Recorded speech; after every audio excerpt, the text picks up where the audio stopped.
Hi, I'm Brad Mendelson, and I'm going to read you a story. But first, I have to make my bed.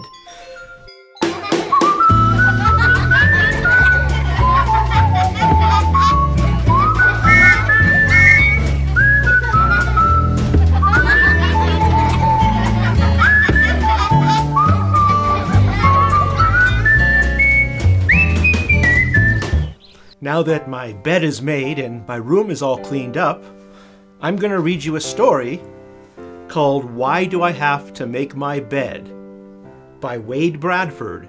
Illustrations by Joanna Vanderstera.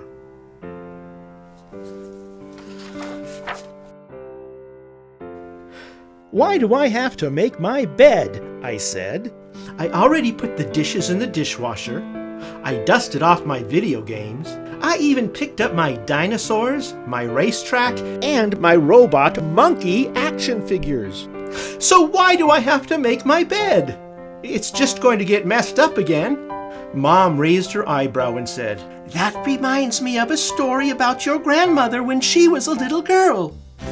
And that little girl was as grumpy as a groundhog, and she said, "I already washed and dried the dishes. I dusted my rock and roll records. I even picked up my slinky, my hula hoops, and my roller skates. Gee whiz, why do I have to make my bed?" Her mother just tapped her foot and said, "That reminds me of a story about your grandfather when he was a little boy. And that little boy was as mad as a wet cat. And he said, I already fetched the water from the pump. I dusted the phonograph.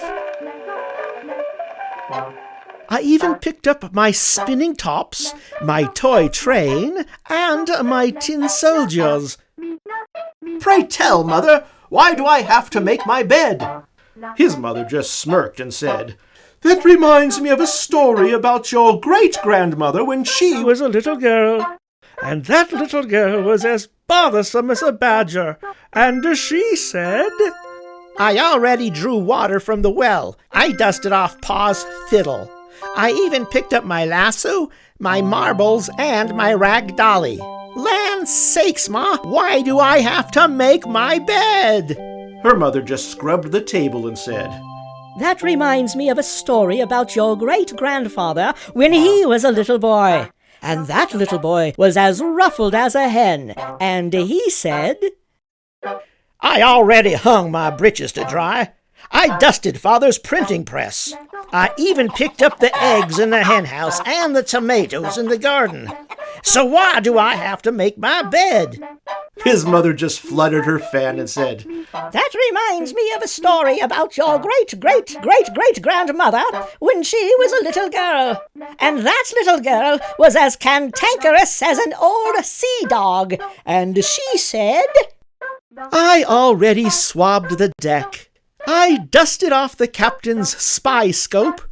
I even picked out the rats that were hiding in the pickle barrel.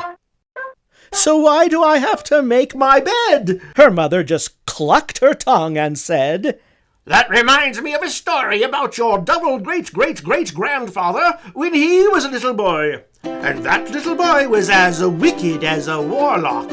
And he said, I already sheared the sheep and milked the yak. I dusted off Sister's loom. I even picked up the pig droppings and planted the wheat. So why do I have to make my bed?"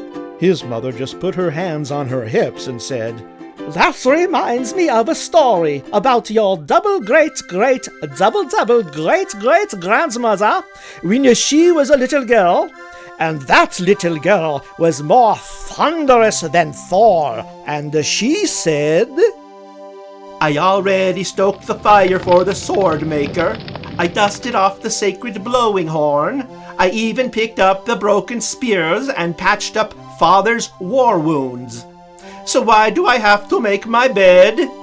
Her mother just burped and said, "That reminds me of a story about your triple-great-great-grandfather when he was a little boy. And that little boy was as ill-tempered as a caged lion. And he said, I already unclogged the aqueduct. I dusted off the statues. I even picked up after the gladiators. So why do I have to make my bed?" His mother just brushed her golden hair and said, "That reminds me of a story about your triple great grandmother when she was a little girl. And that little girl was as cranky as a crocodile. And she said, 'I already gave water to the pyramid builders. I dusted off Father's papyrus scrolls. I even gathered up the plague of frogs Big Brother snuck into our tent. So why do I have to make my bed?'" Her mother brushed a frog off her tunic and said, "That reminds me of a story about one of your ancestors when he was a little boy. And that little boy was as sour as a saber-toothed tiger. And he said, 'Me already clean cave. Me hunt mammoth. Me dust stalagmites. Me make fire. Why me have to make bed? It just get messed up again. Why? His mother just stared at him and said, "Because I said so." "Oh," said the cave boy, who then straightened his bed of sticks and furs. "Oh," said the Egyptian girl, who fluffed up her bed of flax and linen. "Oh," said the Roman boy, who smoothed the wrinkles out of his wool blanket. "Oh," said the Viking girl, who shook the fleas from her caribou hide. "Oh," said the Norman boy, who stuffed more goose feathers into his pillow. "Oh," said the Pilgrim girl, who neatly folded her mother's quilt.